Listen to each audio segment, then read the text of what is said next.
$20 says she can't hit the broadside of a barn, whispered Corporal Hayes to his training partner, nodding toward the woman approaching the rangemaster station. The betting started before she even opened her mouth, rippling through the assembled trainees like wildfire across dry grass. Staff Sergeant Morrison looked up from his clipboard when she cleared her throat softly.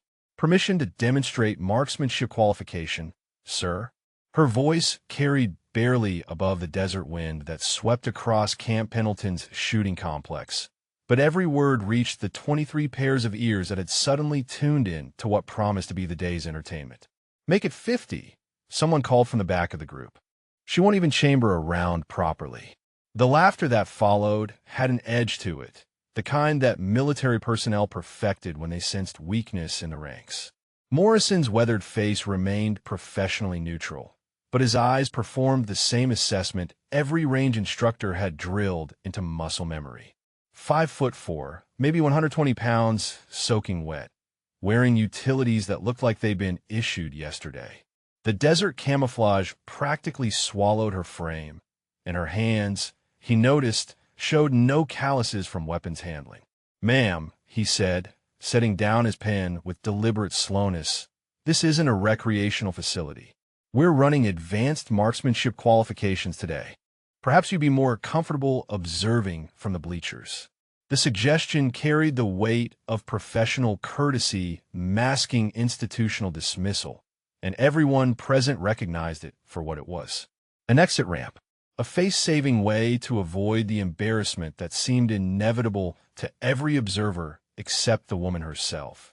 Before we dive into this story, drop a comment and let us know what state you're watching from. Maybe you've witnessed similar acts of courage where you're from, moments when someone surprised everyone with hidden strength they never saw coming. She remained at attention, her posture textbook perfect despite the mounting pressure of collective skepticism. "Sir, I respectfully request the opportunity to demonstrate proficiency with the M40A6 sniper system." The specific weapon designation caused a few heads to turn. Most civilian volunteers couldn't distinguish between rifle models, let alone request specialized sniper equipment by its military nomenclature. But Morrison had seen enough wannabes who memorized technical manuals to impress drill sergeants. Private First Class Chun, stationed near the equipment shed, caught Sergeant Blake's attention with an exaggerated eye roll. "Think she even knows which end the bullets come out of?" Blake's responding smirk was answer enough. "Ma'am," Morrison continued, his tone acquiring the patient quality reserved for explaining reality to the persistently delusional. "The M40A6 requires extensive training and certification. The qualification course has a 47% failure rate among experienced infantry personnel. Even our Marine Scout snipers need months of preparation." The statistics hung in the morning air like smoke from the distant artillery range, designed to provide one final opportunity for graceful withdrawal.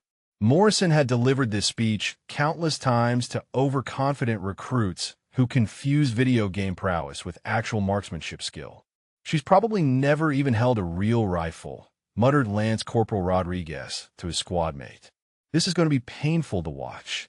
The woman's gaze never wavered from Morrison's face, though peripheral vision caught the growing audience that had materialized around the conversation.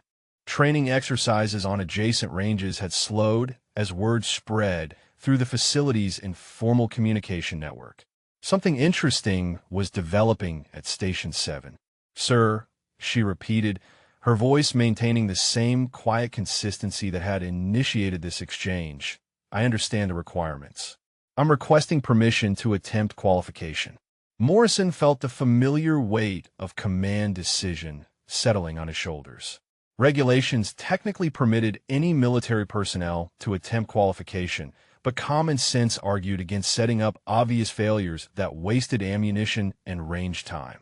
Still, something in her absolute certainty gave him pause, though he couldn't articulate what exactly. The crowd had grown to include off-duty personnel who'd emerged from the mess hall, drawn by the gathering that promised either spectacular success or catastrophic failure. Money was changing hands as betting pools organized themselves with military efficiency. $100 says she doesn't complete the first stage, announced Gunnery Sergeant Torres, pulling crisp bills from his wallet. Any takers?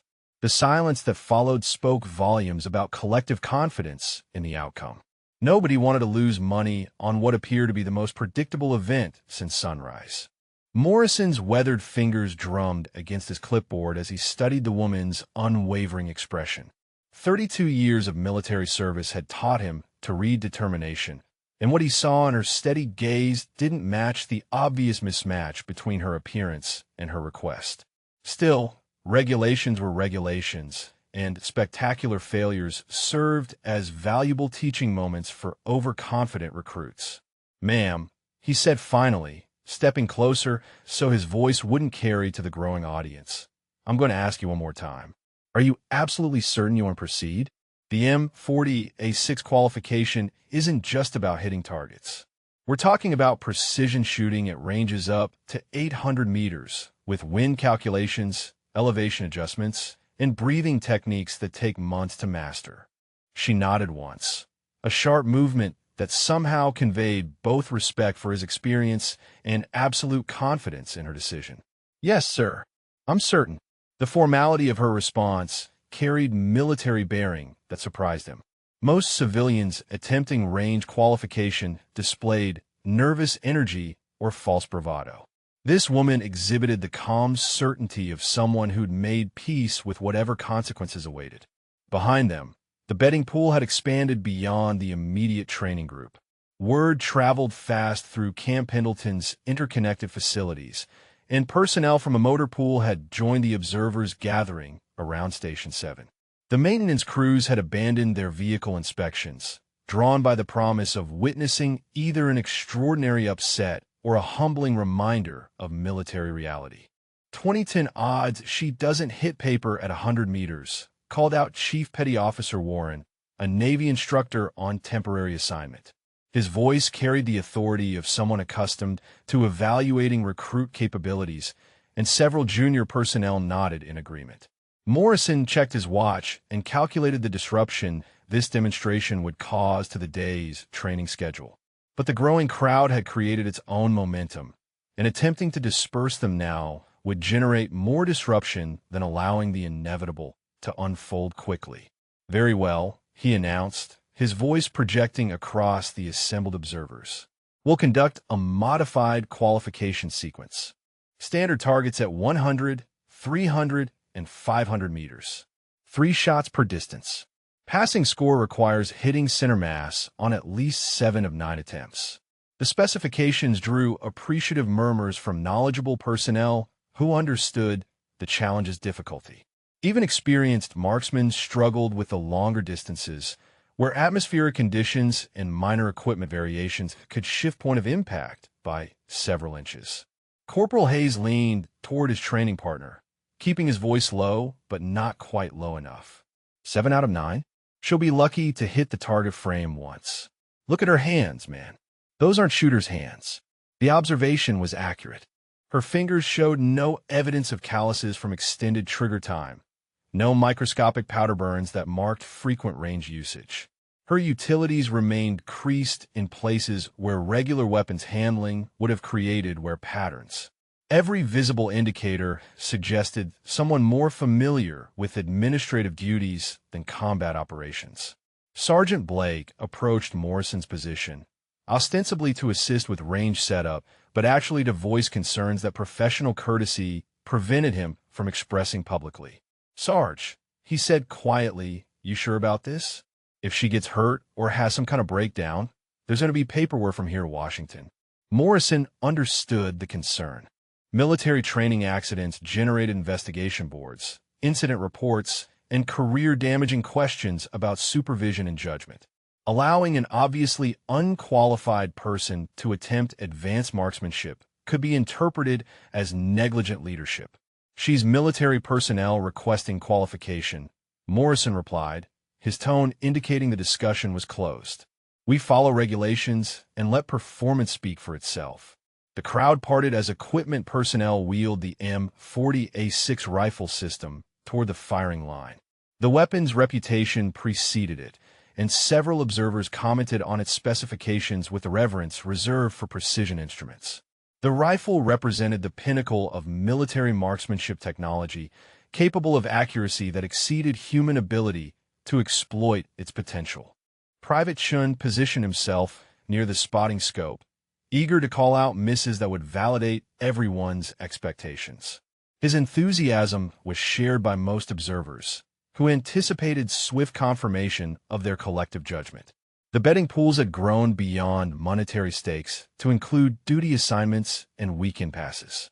Torres pulled out his smartphone to record what promised to be either historic footage or entertaining failure. Either way, the video would circulate through military social media within hours, serving as either inspiration or cautionary tale, depending on the outcome. The woman approached the rifle with movements that seemed both respectful and familiar, though Morrison noted she hadn't yet touched the weapon. Her examination began with visual inspection, checking chamber status and safety mechanisms with systematic thoroughness that suggested proper training somewhere in her background.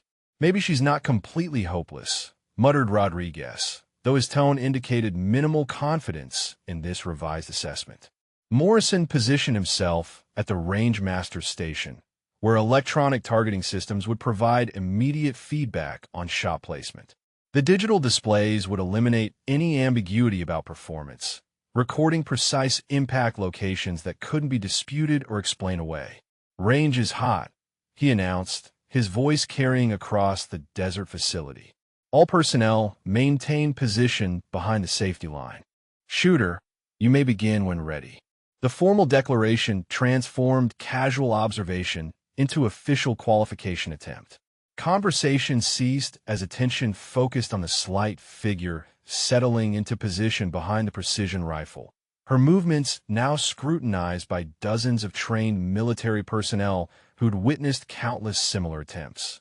The desert wind picked up as she lowered herself into shooting position, and Morrison watched her body language shift in subtle ways that caught his trained eye. The nervous energy he'd expected never materialized. Instead, her movements carried the deliberate quality of someone following a familiar routine rather than attempting something new. "She's taking her time," observed Master Gunnery Sergeant Valdez, who'd arrived from the command bunker after hearing reports of unusual activity at Station 7. His presence added weight to the proceedings, as senior non-commissioned officers rarely observed routine qualifications unless something significant was developing. Behind the safety line, the crowd had swelled to include off-duty personnel from 3 different units. Lunch breaks had been abandoned, maintenance schedules postponed, and administrative duties forgotten as word spread through the base communication network that something unprecedented was unfolding at the rifle range.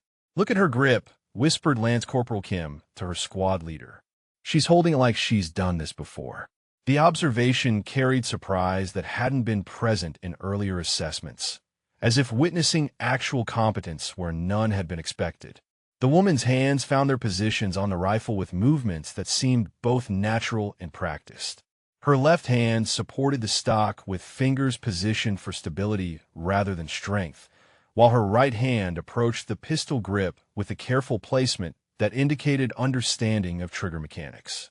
"20 says she jerks the trigger on the first shot," announced Corporal Reeves, though his voice carried less confidence than previous betting declarations. Something about her preparation was introducing doubt into previously certain predictions. Morrison activated the electronic targeting system and confirmed the first target placement at 100 meters. The computer screens displayed a clean paper target with scoring rings clearly visible, eliminating any possibility of disputed results.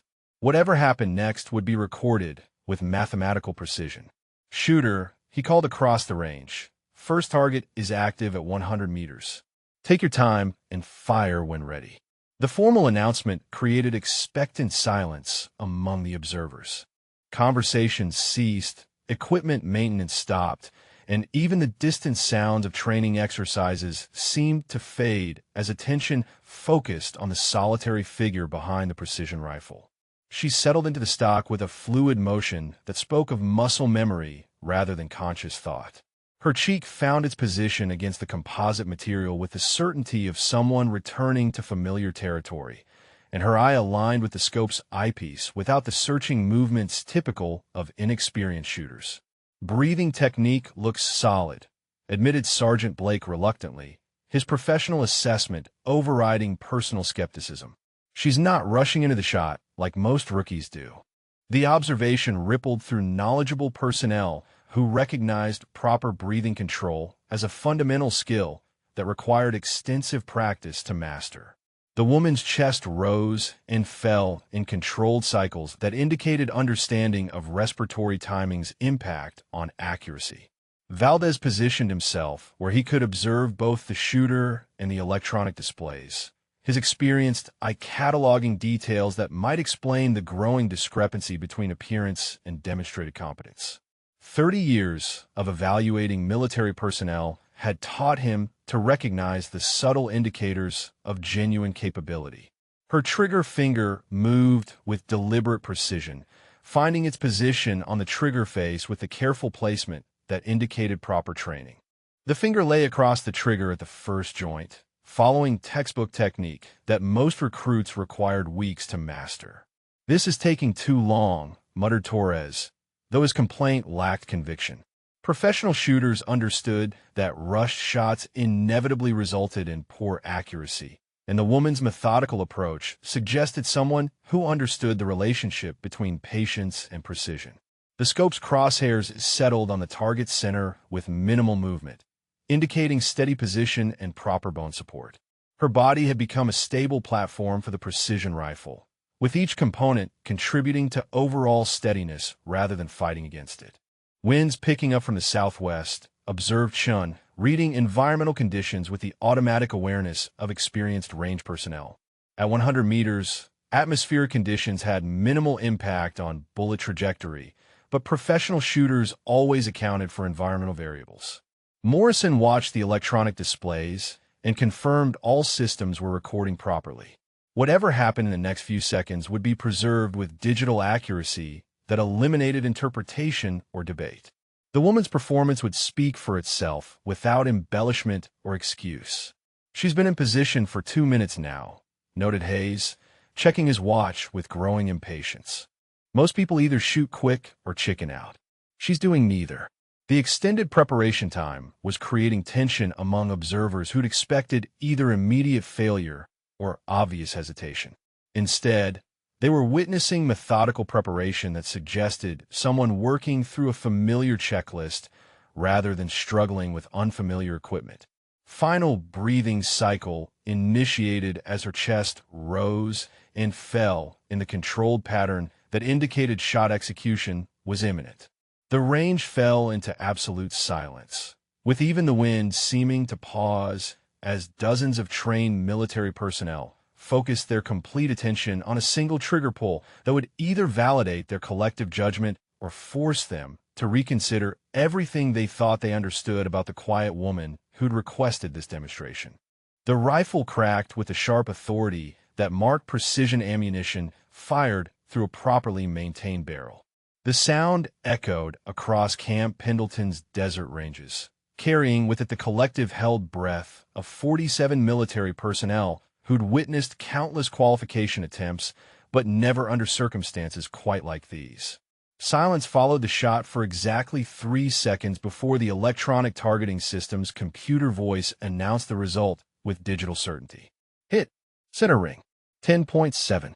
Chen's jaw dropped as he stared at the spotting scope, his eye pressed against the eyepiece with the intensity of someone confirming impossible information. "Dead center," he called out, his voice cracking slightly on the second word. "Perfect center mass." The crowd's reaction rippled through the assembled observers like a shockwave, starting with stunned silence and building toward confused murmurs as trained military personnel struggled to reconcile what they'd witnessed with what they'd expected. The betting pools fell silent as money changed hands reluctantly, accompanied by the grudging acknowledgement that impossible things sometimes happened. Morrison checked the electronic display twice, his weathered fingers tapping the screen as if physical contact might reveal some malfunction in the targeting system. The digital readout remained unchanged. Single shot, center mass, maximum possible score at 100 meters. Beginner's luck, announced Torres, though his declaration carried the hollow quality of someone trying to convince himself as much as his audience. One shot doesn't mean anything. Wait until she tries 300 meters. The woman remained in shooting position, her body maintaining the same steady platform that had produced the perfect shot. Her breathing continued in controlled cycles, suggesting someone prepared for sustained shooting rather than celebrating a single success. The scope's crosshairs tracked smoothly toward the second target as range personnel activated the 300-meter station. Valdez approached Morrison's position, his experienced eye cataloging details that professional curiosity demanded he investigate. "That wasn't luck, Sarge," he said quietly, keeping his voice below the crowd's hearing range. "Look at her position maintenance. She hasn't moved a muscle since the shot." The observation was accurate and troubling.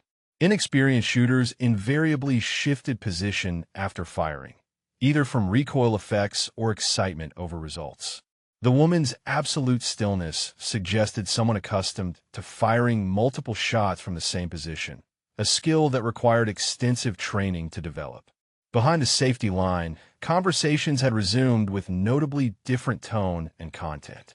The confident predictions of failure were being replaced by uncertain speculation about backgrounds and training histories that might explain the unexpected competence they'd witnessed. "Maybe she's prior service," suggested Kim, grasping for explanations that would restore logical order to proceedings that had deviated dramatically from expected outcomes. Some kind of transfer or re-enlistment situation. The theory gained traction among personnel who needed rational explanations for irrational events. Military bureaucracy was notorious for producing unusual situations, and stranger things had happened than experienced personnel appearing in unexpected circumstances. Rodriguez pulled out his smartphone and began researching qualification records, hoping to find precedent for perfect opening shots that would normalize what they'd witnessed. His search proved futile as database access was restricted, leaving him with speculation and growing unease about the morning's developments. "Target active at 300 meters, Morrison announced, his professional demeanor masking internal confusion about how to proceed. Standard protocol called for continuing qualification regardless of initial results, but nothing about this situation felt standard anymore.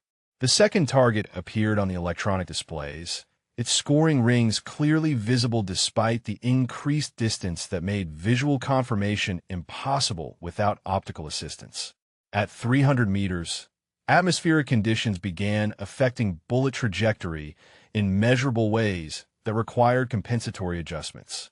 Winds shifted to southwest at approximately 8 knots, called out Blake, providing information that experienced shooters used for windage calculations. His voice carried automatic professionalism despite growing uncertainty about the recipient's ability to utilize such data effectively.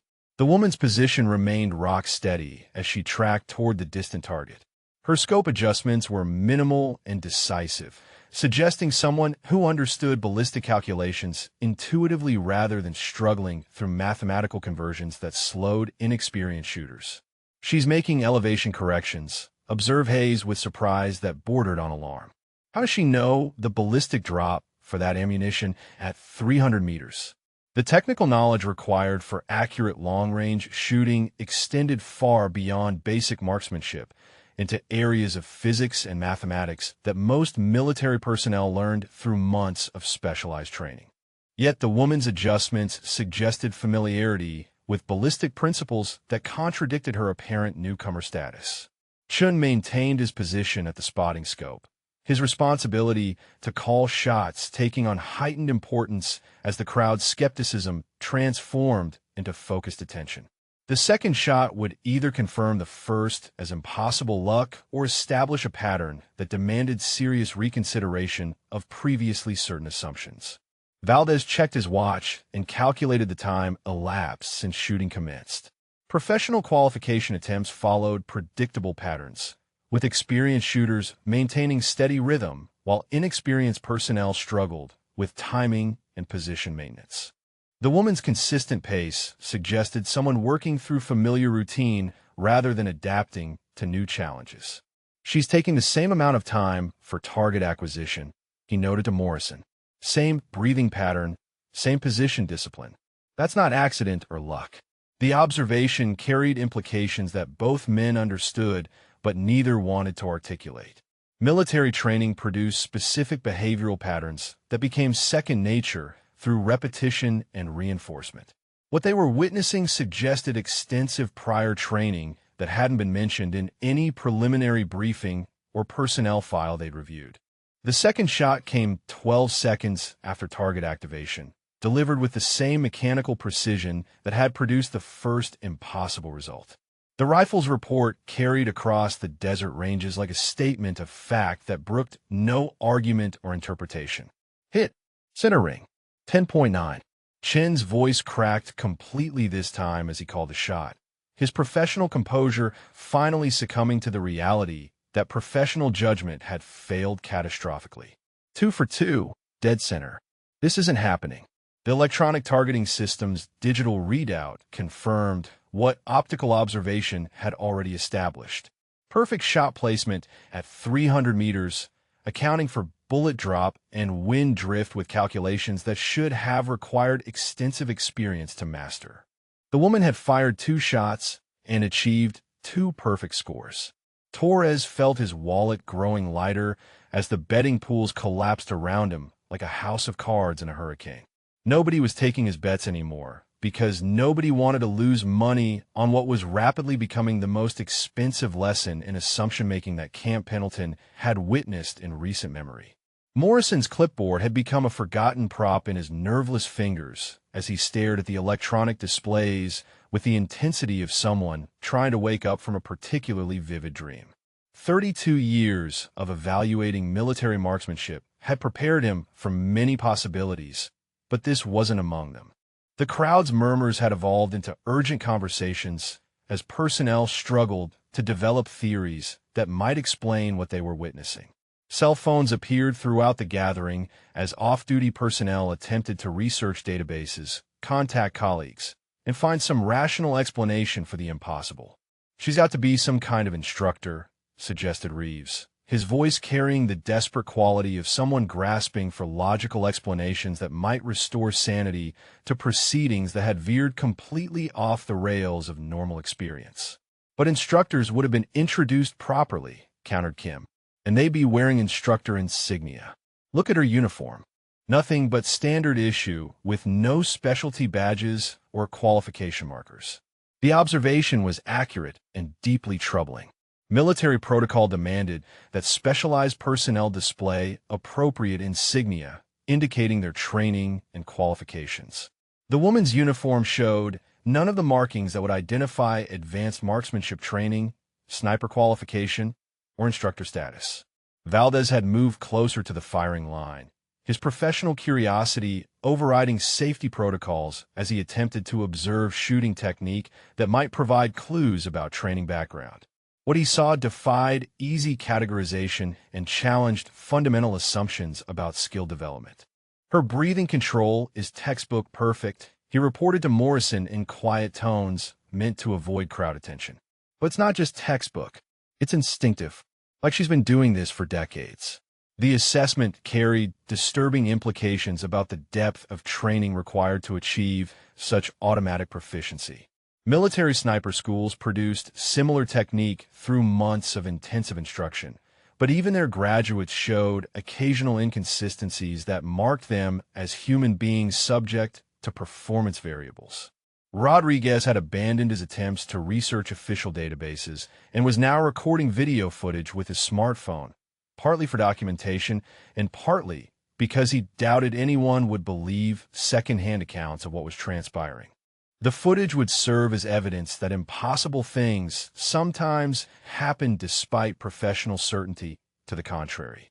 Target activation at 500 meters created a new level of challenge that separated casual marksmen from serious practitioners. At that distance, atmospheric conditions became critical factors requiring mathematical precision and environmental awareness, that few personnel possessed outside specialized communities. Blake checked his wind gauge and called out updated conditions with automatic professionalism despite growing personal confusion about the recipient's ability to utilize such information effectively. Wind southwest at 12 knots, gusting to 15. Temperature rising, humidity dropping. The atmospheric data required for accurate long-range shooting represented advanced meteorological awareness that military sniper schools taught through dedicated coursework. Yet the woman absorbed the information with the casual acceptance of someone accustomed to incorporating such variables into shooting solutions. "She's making scope adjustments again," observed Hayes with voice that had lost all traces of earlier mockery. "Complex adjustments that account for wind drift and bullet drop over extended range. How does she know those calculations?" The technical requirements for 500-meter accuracy extended far beyond basic marksmanship into specialized knowledge that required months of formal training to acquire. Ballistic coefficients, atmospheric density variations, and projectile stability factors all contributed to shooting solutions that challenged experienced professionals. Chun maintained his position at the spotting scope despite growing reluctance to call shots that continued, defying logical explanation. His responsibility to provide accurate range information had become a burden as each perfect shot forced him to acknowledge the collapse of everything he thought he understood about marksmanship training and skill development. The woman's third shot preparation followed the same methodical pattern that had produced the previous impossible results.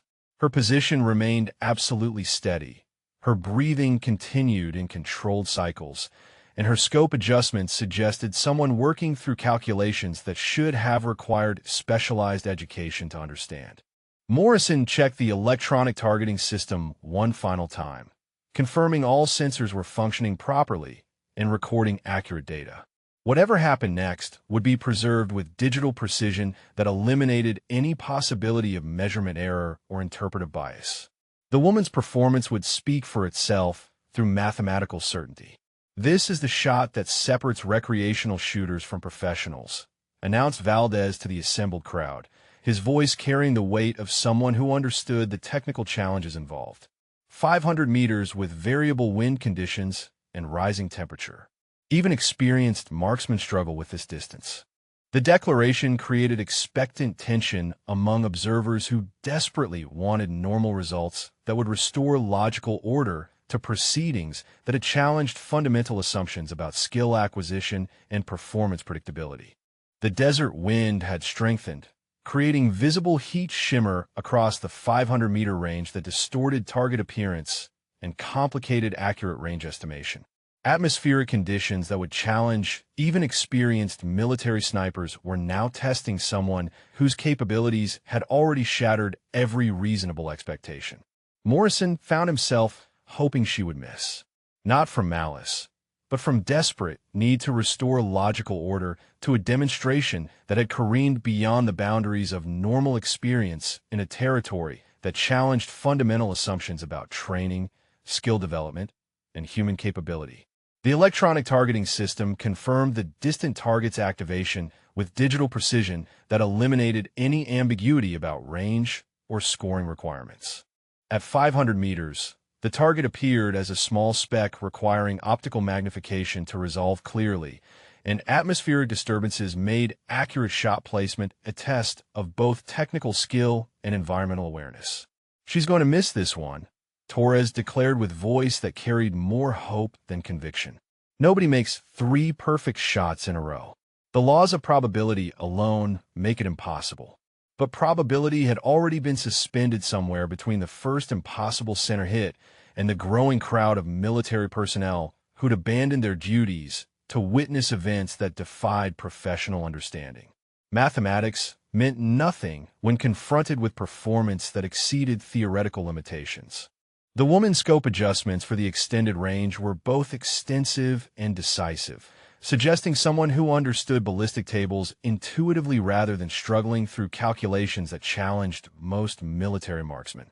Her movements carried the fluid certainty of muscle memory developed through countless repetitions. "Look at her wind compensation," whispered Blake to his partner, his voice barely audible above the desert breeze that was creating the very conditions he was discussing. She's adjusting for crosswind effects that most people can't even see, let alone calculate. The observation was accurate and deeply unsettling. Wind reading required specialized training that military sniper schools taught through dedicated coursework covering atmospheric physics, pressure differentials, and environmental observation techniques. Yet the woman was demonstrating mastery of concepts that should have required months of formal instruction. Valdez had positioned himself where he could observe both the shooter and the electronic display simultaneously, his professional responsibility demanding accurate assessment regardless of personal confusion about what such assessment might reveal. What he saw challenged every training manual he'd studied in 3 decades of military service. Her position control is absolute, he reported to Morrison in tones meant for professional evaluation rather than public commentary. No muscle tremor, no position drift, no compensation movements. That's not normal human physiology under stress conditions. The technical assessment carried implications that both men understood but neither wanted to articulate. Stress affected human performance in measurable ways that military training attempted to minimize, but could never eliminate completely. What they were witnessing suggested someone who transcended normal stress responses through training so extensive it bordered on the impossible. Chin maintained his vigil at the spotting scope despite growing reluctance to call shots that continued destroying every rational explanation for what was transpiring. His optical equipment provided crystal-clear views of target impact, eliminating any possibility that measurement error or wishful thinking was influencing results. The crowd had grown to include personnel from across the base as word spread through military communication networks with viral efficiency.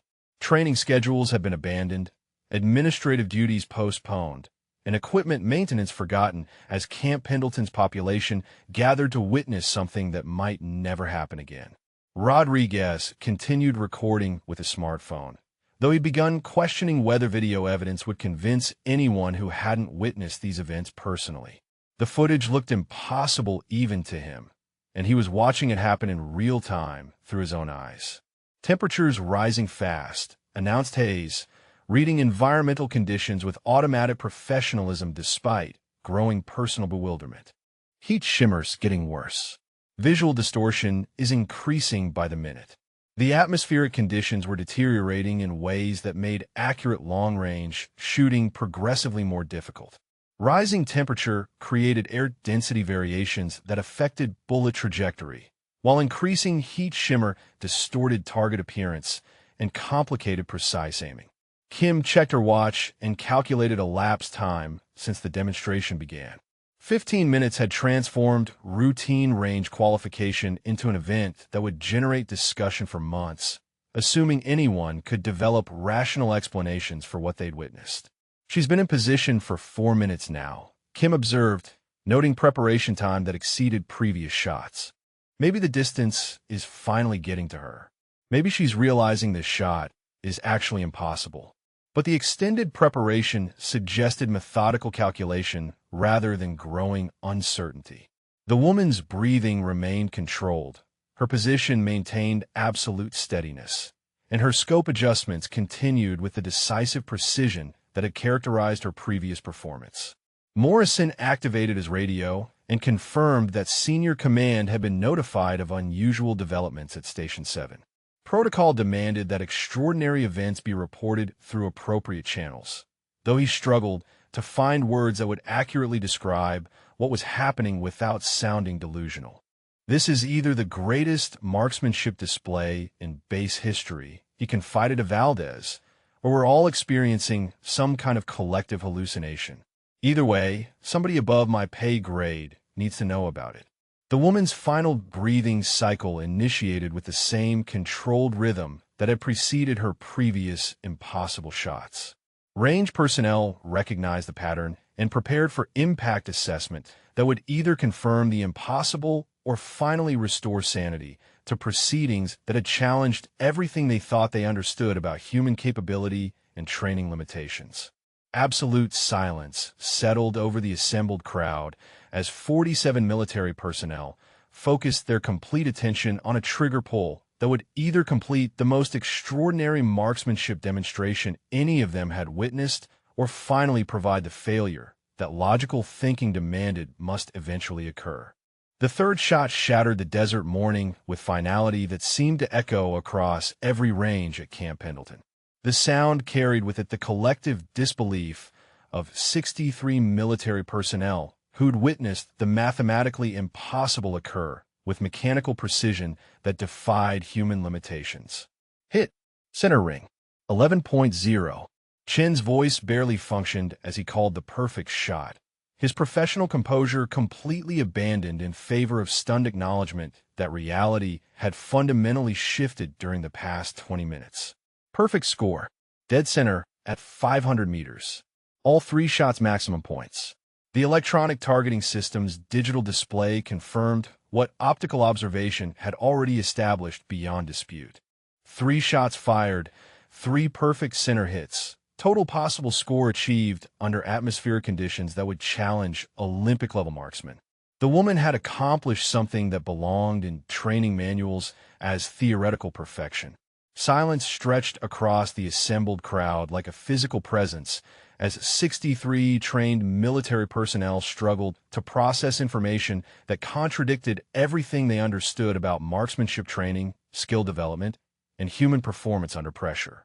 The betting pools had evaporated into financial losses that nobody cared about anymore. Morrison's clipboard clattered to the concrete as nerveless fingers released their grip on equipment that had become meaningless props in a demonstration that transcended normal evaluation criteria. His voice emerged as barely audible whisper when he finally managed to speak. That's not possible. Nobody shoots perfect qualification scores. Nobody. But the electronic displays continued showing results that eliminated any possibility of measurement error, equipment malfunction, or interpretive bias.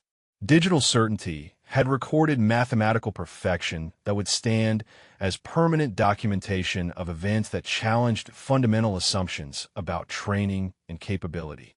The woman remained in shooting position for exactly 10 seconds after the final shot before beginning the methodical process of making her rifle safe. Her movements carried the same deliberate precision that had characterized her entire performance, suggesting someone following deeply ingrained safety protocols rather than celebrating extraordinary achievement. Valdez approached the firing line with legs that felt unsteady beneath him, his professional responsibility demanding close examination of shooting technique that had produced impossible results. What he observed defied every training manual he'd studied in 30 years of military service. Look at her target transitions, he called to Morrison, his voice carrying awe that professional demeanor couldn't quite suppress. Smooth tracking between ranges, consistent position maintenance, identical shooting rhythm for all 3 shots. That's not luck or accident. That's absolute mastery. The technical assessment rippled through knowledgeable personnel who recognized the significance of consistent performance across varied conditions. Military sniper training emphasized adaptability and precision, but even graduates of elite schools showed performance variations that marked them as human beings subject to environmental pressures.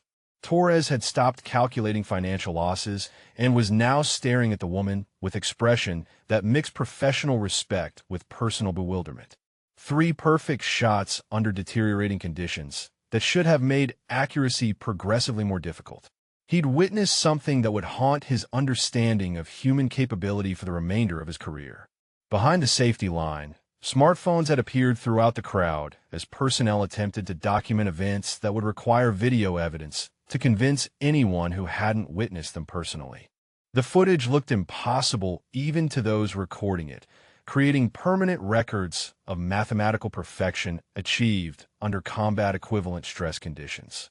Rodriguez lowered his phone and checked the video playback to confirm his equipment was functioning properly. The recorded footage showed exactly what his eyes had witnessed, eliminating any possibility that stress or expectation had influenced his perception. The woman had achieved theoretical perfection through practical demonstration.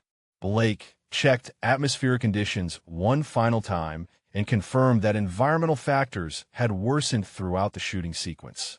Rising temperature, increasing wind velocity, and growing heat distortion had created progressively more challenging conditions that should have degraded accuracy rather than supporting perfect performance. She shot better as conditions got worse, he announced to anyone within hearing range. Her final shot was the most accurate despite facing the most difficult atmospheric variables. That defies everything we know about environmental effects on long-range accuracy. The observation carried implications that experienced range personnel understood but struggled to accept. Professional marksmanship training emphasized environmental awareness precisely because atmospheric conditions affected bullet trajectory in measurable ways that required constant compensation. Perfect accuracy under worsening conditions suggested capabilities that exceeded normal human limitations. Kim had abandoned her attempts to develop rational explanations and was now simply observing the woman's post-shooting routine with fascination that bordered on professional reverence. Every movement suggested someone following protocols so deeply ingrained they'd become automatic responses rather than conscious decisions. Morrison's radio crackled with incoming communication from base command as news of extraordinary events reached senior personnel who demanded immediate clarification of reports that sounded impossible even through official channels. His response would require words that could accurately describe mathematical perfection without sounding delusional. "Command, this is Range 7. He began, his voice struggling with terminology that might convey the significance of what had transpired. "We have a situation that requires immediate senior review. Perfect qualification score achieved under adverse conditions by unidentified personnel." The transmission carried professional language that couldn't quite capture the reality of events that had transformed routine range qualification into something approaching legend.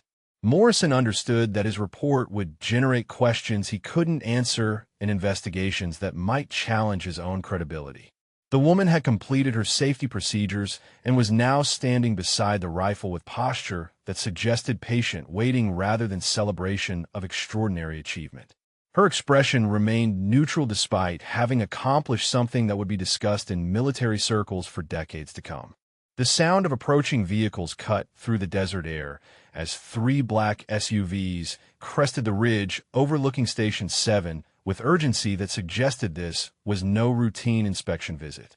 Dust clouds marked their rapid approach across Camp Pendleton's training areas, and the lead vehicle's occupants were clearly visible through bulletproof glass that reflected morning sunlight like mirrors. Morrison's radio had been busy for the past 7 minutes as increasingly senior personnel demanded clarification of reports that challenged credibility even through official military channels. Perfect qualification scores were theoretical constructs rather than practical achievements, and claims of mathematical perfection required verification that extended beyond range personnel authority. The convoy's arrival transformed the gathering crowd into something approaching military formation as 63 personnel automatically arranged themselves according to protocol that governed interactions with senior command.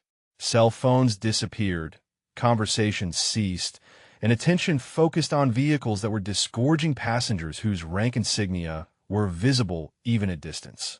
Colonel Harrison emerged from the lead SUV with movements that suggested both urgency and skepticism about reports that had pulled him away from base command responsibilities. His presence indicated that extraordinary claims had reached command levels where verification required personal investigation rather than administrative review. Behind him, 2 additional officers materialized with bearing that marked them as personnel accustomed to investigating situations that didn't fit normal operational parameters. Their equipment included tablets, recording devices, and documentation materials that suggested this visit would produce official records rather than casual observation. Valdez approached the command group with professional composure that masked personal confusion about how to brief senior officers on events that defied rational explanation. His report would require language that conveyed mathematical precision without sounding delusional technical accuracy, without appearing incompetent. "Sir," he began, addressing Colonel Harrison with respect that 30 years of military service had made automatic, "we have a situation that requires senior review." Unidentified personnel achieved perfect qualification scores under adverse atmospheric conditions using standard equipment. The briefing carried professional terminology that couldn't quite capture the reality of what had transpired during the past 40 minutes.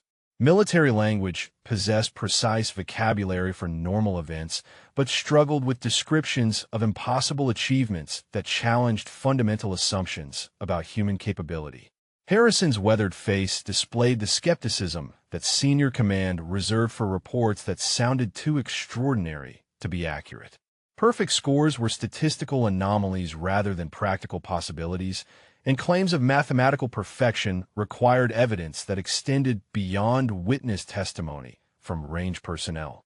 "Show me the electronic records," he ordered, approaching the targeting system displays with movements that suggested someone prepared to discover equipment malfunction or operator error rather than genuine extraordinary performance. Digital documentation would provide objective evidence that eliminated subjective interpretation. Morrison activated the targeting system's playback function and displayed the recorded data with reluctance that stemmed from understanding how impossible the results would appear to anyone who hadn't witnessed their creation. The electronic displays showed 3 shots fired, 3 perfect center hits, maximum possible scores achieved across increasing ranges. The digital evidence eliminated any possibility of measurement error, equipment malfunction, or interpretive bias. Mathematical precision had been recorded with certainty that would stand as permanent documentation of events that challenged every training manual Harrison had studied in 28 years of military service. "Where's the shooter?" Harrison demanded, his voice carrying authority that expected immediate compliance rather than extended explanation. His gaze swept across the assembled personnel with practiced efficiency that cataloged faces and eliminated possibilities until settling on the only person who didn't belong in the crowd of range staff and training candidates. The woman stood beside the M40A6 rifle with posture that suggested patient waiting rather than concern about senior command investigation. Her uniform showed no specialty badges, qualification markers, or insignia that would explain capabilities she demonstrated, and her apparent calm under intense scrutiny suggested someone accustomed to official attention.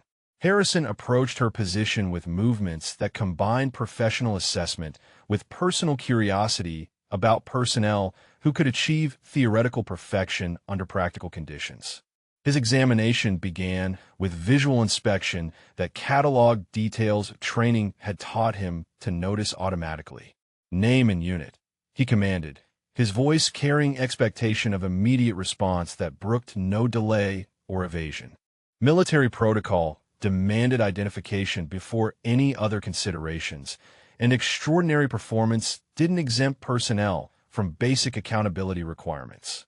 The woman's response emerged with quiet certainty that contrasted sharply with the chaos her demonstration had created among assembled witnesses.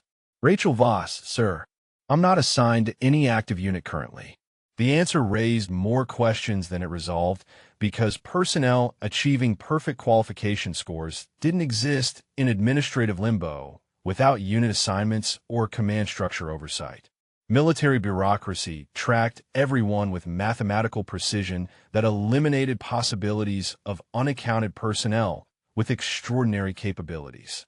Harrison pulled out his tablet and initiated database searches that would either identify Rachel Voss through official records or confirm that she represented some kind of administrative anomaly requiring investigation through channels that extended beyond base command authority. His search results populated the screen with information that caused his expression to shift from professional skepticism towards something approaching concern. Multiple classification levels restricted access to complete records, but available information suggested backgrounds that would explain capabilities far exceeding those she'd demonstrated. Torres moved closer to observe the command group's investigation despite regulations that normally kept junior personnel at respectful distances during senior officer activities. His curiosity about explanations that might restore logical order to impossible events overrode protocol considerations that seemed insignificant compared to witnessed impossibilities. The digital records Harrison was accessing appeared to contain information that required security clearances exceeding his authorization level because significant portions remained classified beyond his access privileges. Whatever Rachel Voss represented in official documentation, complete disclosure required approval from authorities above base command structure. Harrison's tablet screen, filled with security warnings that indicated his database query, had triggered classified access protocols requiring authorization from Pentagon-level command structures. The red text that populated his display suggested Rachel Voss existed in administrative categories that extended far beyond normal military personnel classification systems. Major Phillips emerged from the second SUV carrying communication equipment that linked directly to Washington command centers through encrypted channels designed for situations that exceeded base-level authority. His arrival indicated that extraordinary events were escalating beyond local investigation into territory requiring national security oversight. Sir Phillips reported, approaching Harrison with urgency that suggested developing complications rather than routine verification procedures. Pentagon personnel files are restricted above our clearance levels. We're being directed to maintain secure containment until senior investigators arrive from Quantico. The escalation transformed local curiosity into federal investigation as events that had begun with routine range qualification evolved into situations requiring specialized personnel with security clearances that exceeded anything available at Camp Pendleton. Rachel Voss represented administrative anomalies that demanded answers from authorities beyond base command structure. Morrison found himself responsible for securing a situation he didn't understand while maintaining operational security around personnel whose backgrounds apparently required classification levels he'd never encountered in 32 years of military service. His range had become the center of federal attention for reasons that remained completely beyond his comprehension. The assembled crowd received instructions to maintain positions, while senior personnel conducted classified briefings that would determine appropriate responses to circumstances that didn't fit normal operational parameters. 63 military personnel had become witnesses to events that might require official silence rather than casual discussion. Rachel remained beside the rifle with composure that suggested familiarity with federal attention rather than concern about investigations that were clearly escalating beyond routine personnel verification. Her calm under intensifying scrutiny indicated someone accustomed to official reviews that involved multiple agencies and classification levels. Valdez approached Harrison's position with professional reports that documented every aspect of the shooting demonstration using terminology that would satisfy federal investigators who demanded precision rather than subjective impressions. His documentation would become official evidence in whatever proceedings were developing around Rachel's extraordinary performance. "Sir," he reported, presenting digital records with military efficiency that masked personal confusion about events he was documenting. Complete shooting sequence recorded through electronic targeting systems.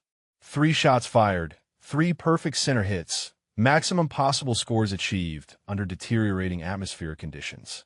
The technical data eliminated any possibility that extraordinary performance resulted from equipment malfunction, measurement error, or environmental advantages that might explain mathematical perfection through conventional factors.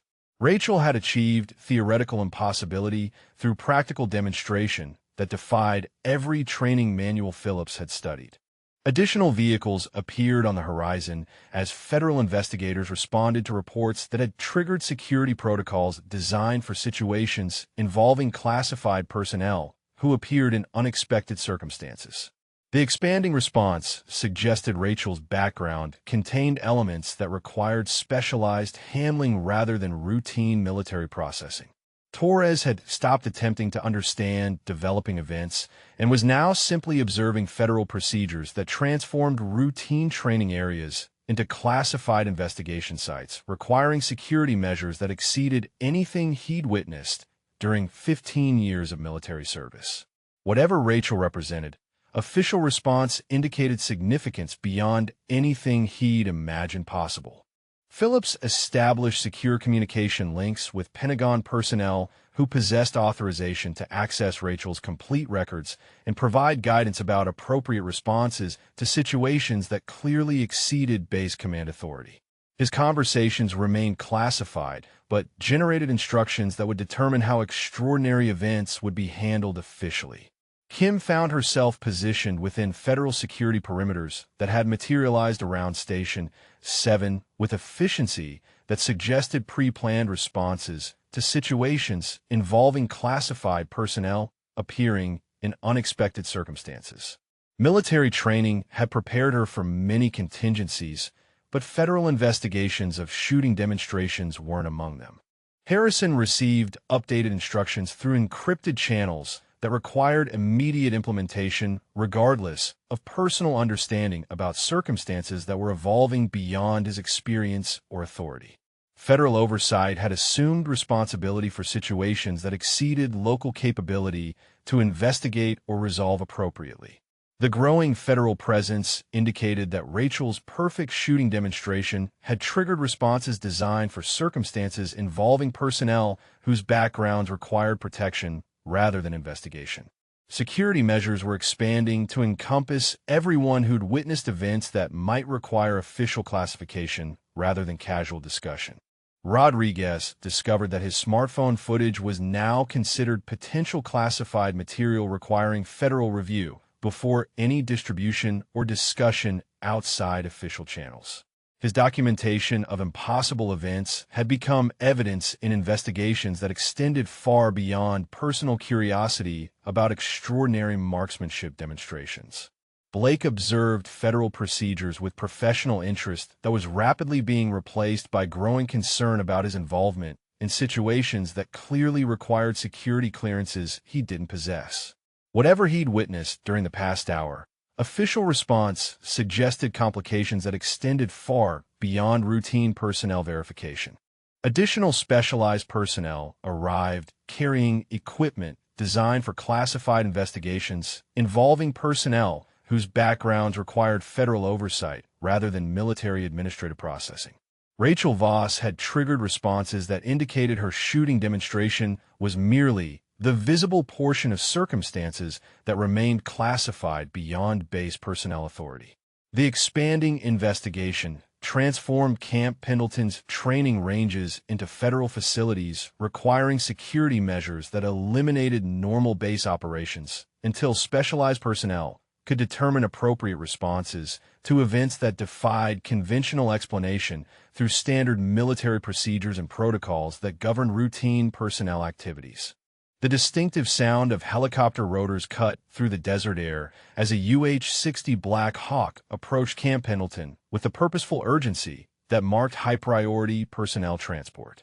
The aircraft's markings indicated Naval Special Warfare Command, and its approach pattern suggested passengers whose arrival would fundamentally alter the investigation's direction and scope.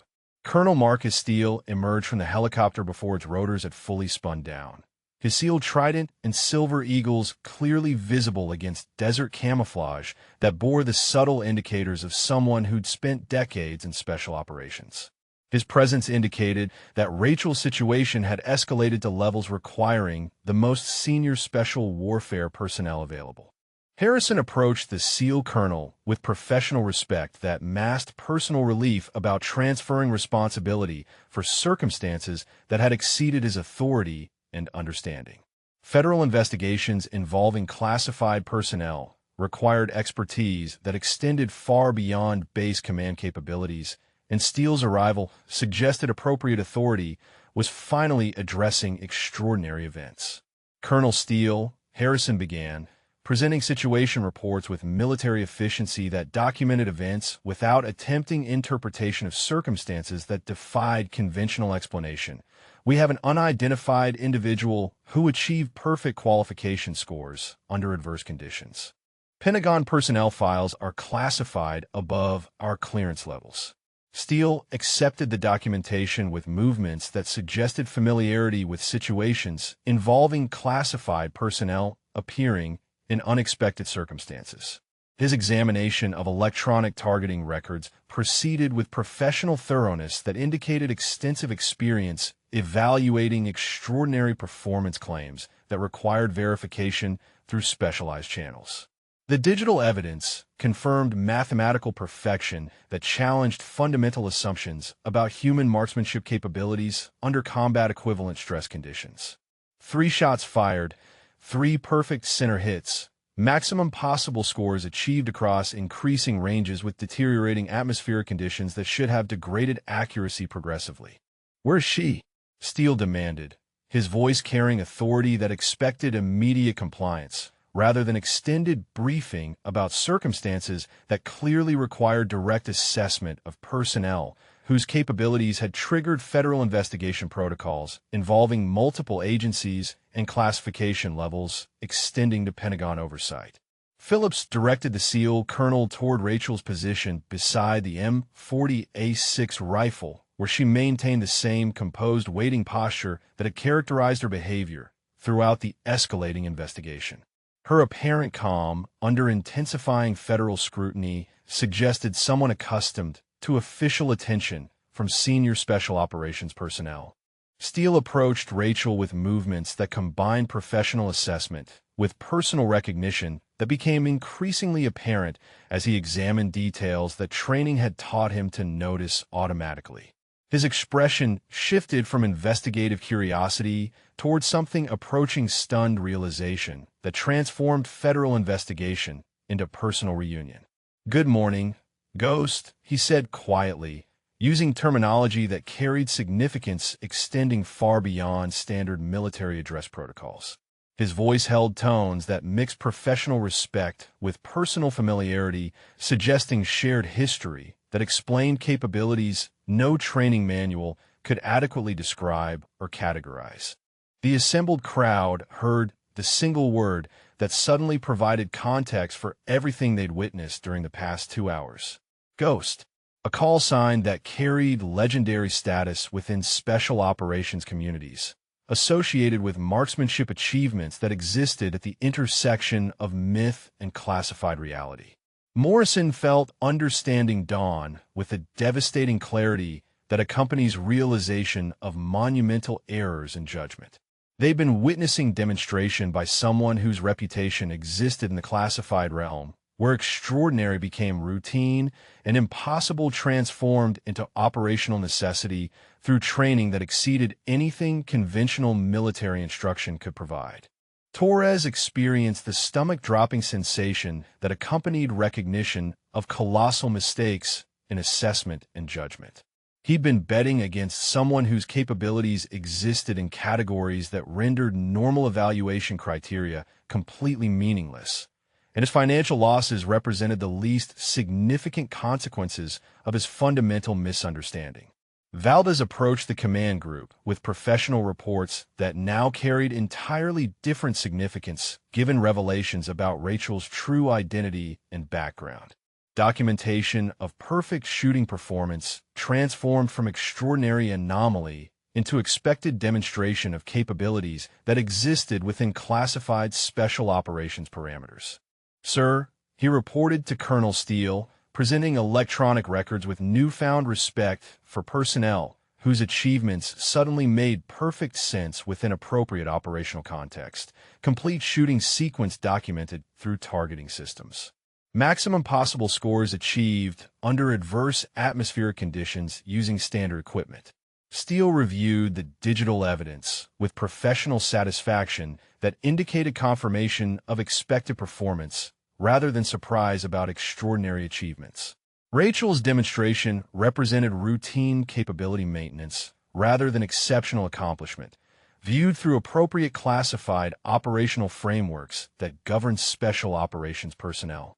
The crowd's collective understanding shifted as pieces fell into place that explained impossible events through recognition of personnel whose training existed in realms that exceeded normal military instruction by orders of magnitude. They'd witnessed demonstration by someone operating within classified parameters where extraordinary represented baseline competency. Blake found himself recalibrating every assumption he'd made about training requirements, capability development, and performance limitations that governed conventional military marksmanship instruction. Rachel's demonstration revealed categories of human achievement that existed beyond normal understanding, accessible only through training programs that remained classified above his clearance level. Kim observed the federal investigation's transformation from mystery into routine classified personnel verification as appropriate authority finally addressed circumstances that had required specialized expertise from the beginning. Military bureaucracy possessed procedures for handling classified personnel who appeared in unexpected circumstances, but implementation required senior special operations oversight. Colonel Steele's recognition of Rachel as Ghost sent ripples of understanding through the assembled crowd as personnel began connecting legendary call signs with the extraordinary demonstration they'd witnessed. Ghost represented more than individual achievement within special operations communities, existing as operational myth made manifest through capabilities that defied conventional limitation. Rachel's response to Steele carried the quiet professionalism that marked decades of classified service in realms where extraordinary performance was operational necessity rather than exceptional achievement.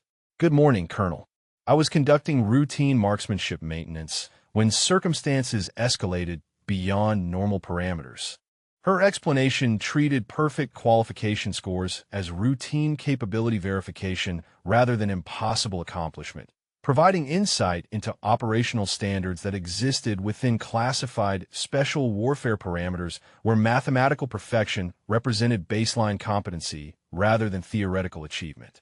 Steele addressed the assembled crowd with authority that commanded absolute attention while revealing information that would forever change their understanding of human capability and training potential. "Personnel, you have witnessed demonstration by Master Chief Petty Officer Rachel Voss, call sign Ghost, whose service record remains classified at levels requiring Pentagon oversight."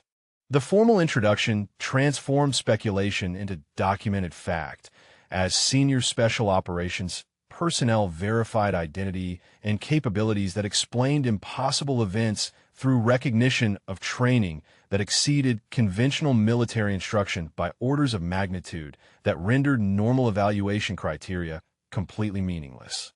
Morrison found himself face to face with someone whose achievements existed in operational categories he'd never imagined possible despite 32 years of evaluating military marksmanship. His professional skepticism had been based on experience with conventional training limitations that didn't apply to personnel operating within classified parameters.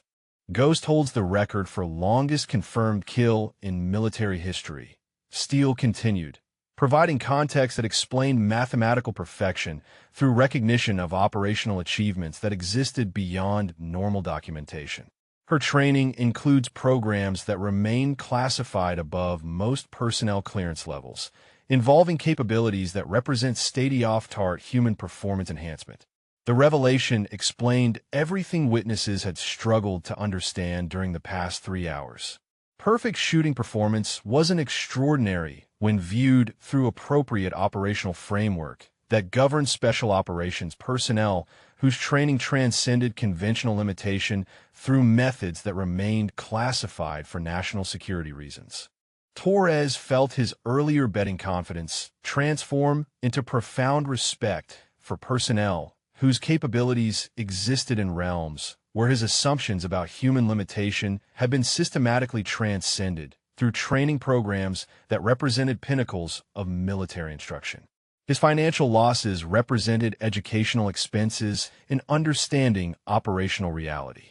Valdez approached Ghost with professional recognition that replaced his earlier confusion about impossible performance with appropriate respect for legendary personnel whose achievements had become teaching examples throughout special operations communities. His documentation now carried historical significance rather than anomalous reporting requirements. "Ma'am," he said, presenting electronic records with newfound understanding of their significance within special operations context. Complete shooting demonstration documented for official records. Perfect scores achieved under adverse conditions using standard equipment rather than specialized sniper systems. Ghost accepted the documentation with quiet acknowledgement that treated extraordinary performance as routine capability maintenance rather than noteworthy achievement. Her response indicated someone accustomed to official attention that documented operational competency rather than celebrating exceptional accomplishment. The crowd's collective understanding had undergone fundamental transformation as impossible events revealed themselves as expected performance when viewed through appropriate operational framework. They'd witnessed demonstration by personnel whose training existed at intersection of classified instruction and human potential that exceeded normal limitation. Blake found himself recalibrating fundamental assumptions about training effectiveness, capability development, and performance limitation that had governed his professional understanding throughout 15 years of military service. Ghost demonstration revealed categories of human achievement that existed beyond conventional instruction through classified programs. Chun observed the federal investigation's resolution as appropriate authority finally provided explanations that restored logical order to events that had challenged every assumption about human capability and training potential. Military bureaucracy possessed procedures for handling classified personnel, but implementation required specialized oversight from Senior Special Operations Command. Kim discovered that her earlier speculation about prior service had been accurate, but dramatically understated the reality of Ghost's background and training. Special operations personnel existed in operational categories that transcended conventional military instruction through programs that remained classified for operational security reasons. Rodriguez realized that his smartphone footage had documented legendary personnel conducting routine capability demonstration rather than impossible achievement, transforming his video from curiosity into historical documentation of special operations personnel maintaining operational readiness through qualification procedures. Phillips completed secure communication protocols that confirmed Ghost's identity through Pentagon databases while coordinating federal response to classified personnel appearing in unexpected circumstances. Official procedures existed for handling such situations, but implementation required senior special warfare oversight and security clearance verification. Harrison experienced professional relief as appropriate authority assumed responsibility for circumstances that had exceeded his capability to investigate or resolve through conventional command channels. Ghost's revelation explained federal response that had seemed disproportionate until viewed through appropriate classified operational framework. Colonel Steele's presence had transformed mystery into routine classified personnel verification as Senior Special Operations Authority addressed circumstances that required specialized expertise from the beginning. The investigation concluded with official recognition rather than continued speculation about impossible achievements that now made perfect sense within appropriate operational context. The desert morning had transformed from routine training day into historical encounter as 63 military personnel found themselves witnesses to living legend conducting routine capability maintenance. Ghost's revelation had fundamentally altered their understanding of human potential, and the classified realms where extraordinary became operational necessity through training that transcended conventional limitation. Morrison approached Ghost with movements that reflected profound transformation from skeptical range master to someone honored by proximity to operational legend whose achievements existed in categories he'd never imagined possible. His earlier professional dismissal had been replaced by respect that would influence his evaluation criteria for the remainder of his military career. "Ma'am," he said, presenting qualification documentation with reverence that treated routine paperwork as historical artifact, perfect scores officially recorded from Master Chief Petty Officer Rachel Voss. "Your demonstration will be remembered as the finest marksmanship display this facility has ever witnessed."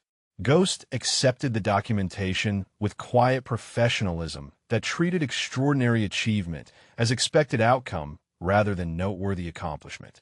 Her response indicated someone accustomed to official recognition that documented operational competency rather than celebrating exceptional performance within classified parameters that govern special operations personnel. Colonel Steele addressed the assembled crowd with authority that commanded absolute attention, while providing guidance about classified encounters that required discretionary handling rather than casual discussion. Personnel, you have witness capabilities that represent pinnacles of military training achievement. This demonstration remains classified information requiring appropriate security consciousness. The instruction established official parameters for discussing events that had challenged fundamental assumptions about human capability and training potential. Military personnel understood classification requirements that governed special operations information, and Ghost demonstration clearly fell within categories requiring discretionary treatment rather than open discussion. Torres approached Ghost with expression that mixed professional respect with personal embarrassment about earlier betting confidence that had demonstrated complete misunderstanding of personnel whose capabilities existed beyond conventional evaluation criteria. His financial losses represented educational expenses in recognizing operational reality that transcended normal limitation. "Ma'am," he said, pulling crisp bills from his wallet with movements that reflected genuine contrition rather than grudging payment of gambling debts. "I owe you an apology along with this money. Your demonstration taught me more about military excellence than 20 years of conventional training ever did." Ghost's response carried the quiet grace that marked personnel accustomed to civilian misunderstanding about special operations capabilities while maintaining professional courtesy that treated honest mistakes as learning opportunities rather than personal affronts requiring defensive reaction or corrective instruction. Valdez presented electronic records to Colonel Steele with professional efficiency that documented extraordinary events for historical preservation while maintaining classification protocols that govern special operations personnel information. His documentation would become official evidence of legendary capabilities maintained through routine qualification procedures.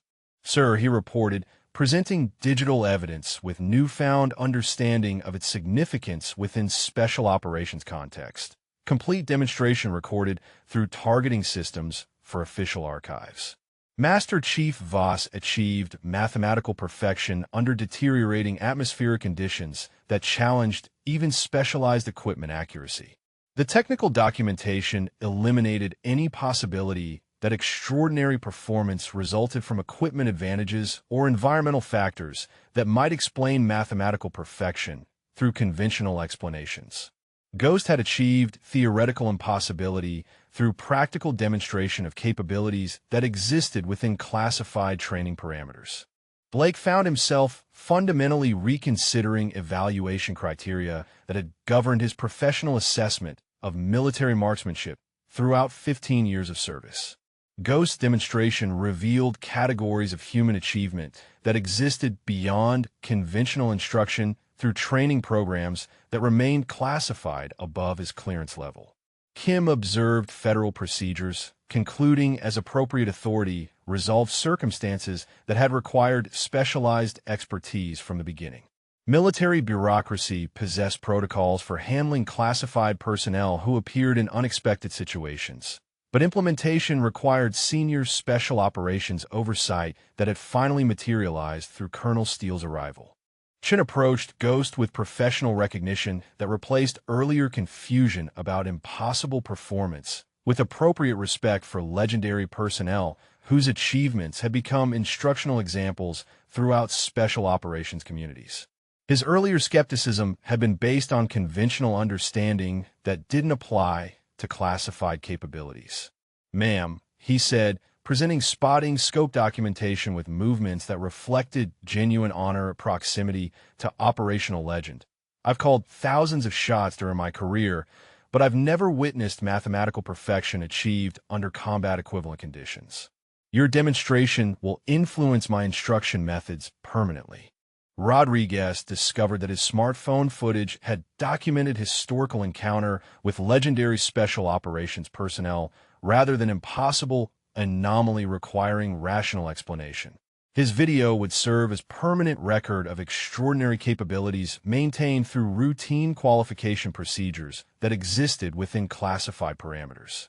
Phillips completed secure communication protocols that confirmed official resolution of classified personnel encounter, while coordinating federal response withdrawal from circumstances that no longer required investigation or specialized oversight. Ghost's identification had transformed mystery into routine administrative verification requiring standard classified handling procedures.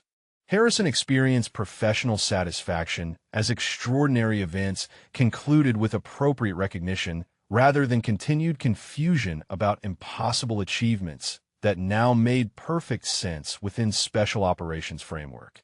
His base had been honored by Ghost's presence and demonstration of capabilities that represented pinnacles of military training achievement. The assembled crowd began dispersing with fundamental transformation in understanding about human potential and military capability that would influence their professional perspectives permanently. They'd witnessed demonstration by personnel whose training existed at intersection of classified instruction and operational necessity that transcended conventional limitation through methods that remained classified for national security reasons. If this story moved you, share your thoughts about your favorite moment or character, or tell us about someone you know who showed hidden strength when others doubted them. Sometimes the most extraordinary people walk among us quietly, carrying capabilities that only reveal themselves when circumstances demand excellence beyond ordinary limitation.